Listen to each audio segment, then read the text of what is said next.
Let's try to get some updates from the House of Representatives. We've got News 5's Marian Enriquez this afternoon. Marian, ano balita dyan? Yes, Reg, kahit pa nga binasura na ng Kamara yung impeachment laban kay Pangulong Bongbong Marcos, nanindigan itong makabayan block na may malakas na ebidensya at direktang sangkot daw yung Pangulo sa pagtanggap ng kickback sa flood control projects. Git nga ni ACT Teachers Party List Representative Antonio Tino, nakita raw niya mismo yung screenshots ng mga palitan ng mensahe o communication ni PBBM kay dating Yusek Adrian Bersamin na tinawag niyang bagman ng Pangulo. Yung record ng communication mula umano December 2024 hanggang July 2025. May mga tugon pa nga raw umano yung Pangulo doon sa pagtanggap ng delivery ng 8 billion pesos na kickback umano. No? May detalyado pa nga raw na computation ng pinaggastosan ng mga ito, kabilang na nga yung gastos para umano sa nakaraang midterm elections. Ayon nga kay Antonio Tino, talaga naman daw, meron daw direktang sangkot dito yung Pangulo sa mga kickback at doon nga sa naging insertions pa rin. At sinasabi nga ni Tino, yung kanyang source, kinumpirma niya, nakita daw niya itong screenshots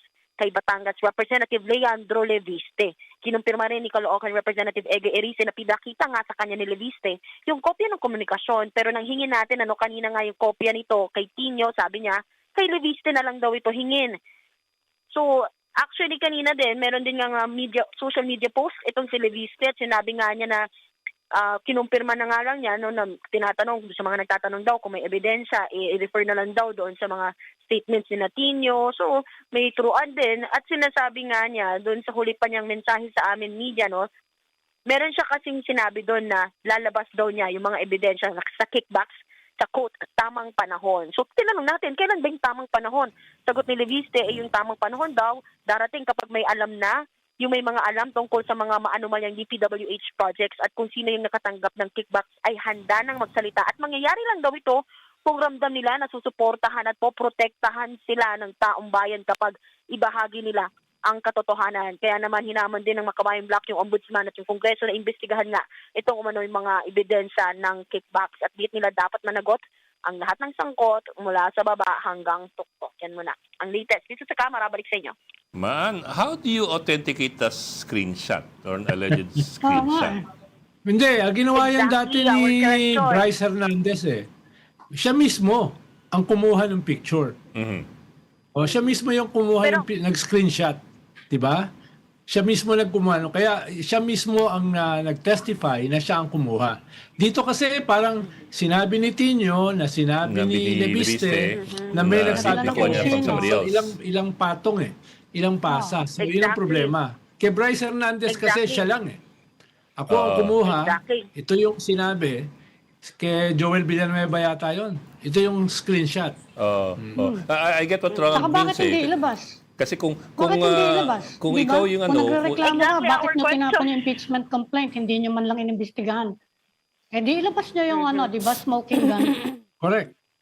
Hanggang ngayon nga kasi You can hindi put pa it rin out lalabas itong si Congressman Leviste. Kaya yung pinagtataka namin, ano ba? Ano bang hinihintay natin? Magpa-Valentine's Kaya nga. Day na. Magsa-Chinese New Year na. Ano kailangan ng Hanggang ngayon Valentine's wala Day? pa rin Kaya nga. ebidensya.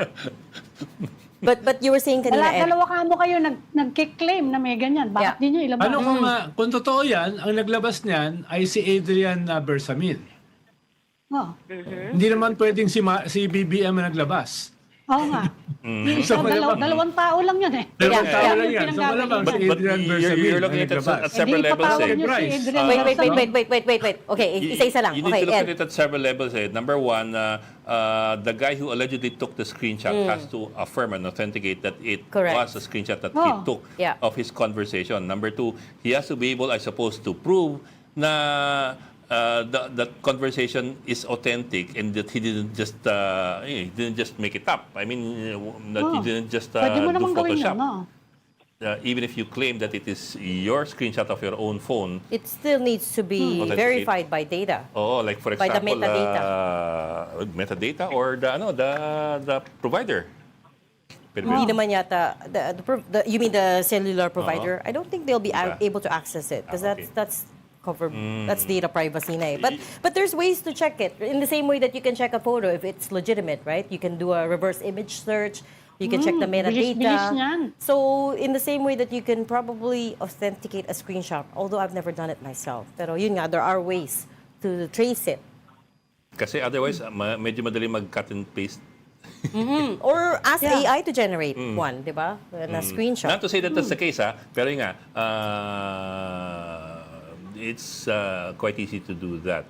So yun nga, we would, of course, I suppose everybody would like to see the sourcing and the authentication by the source.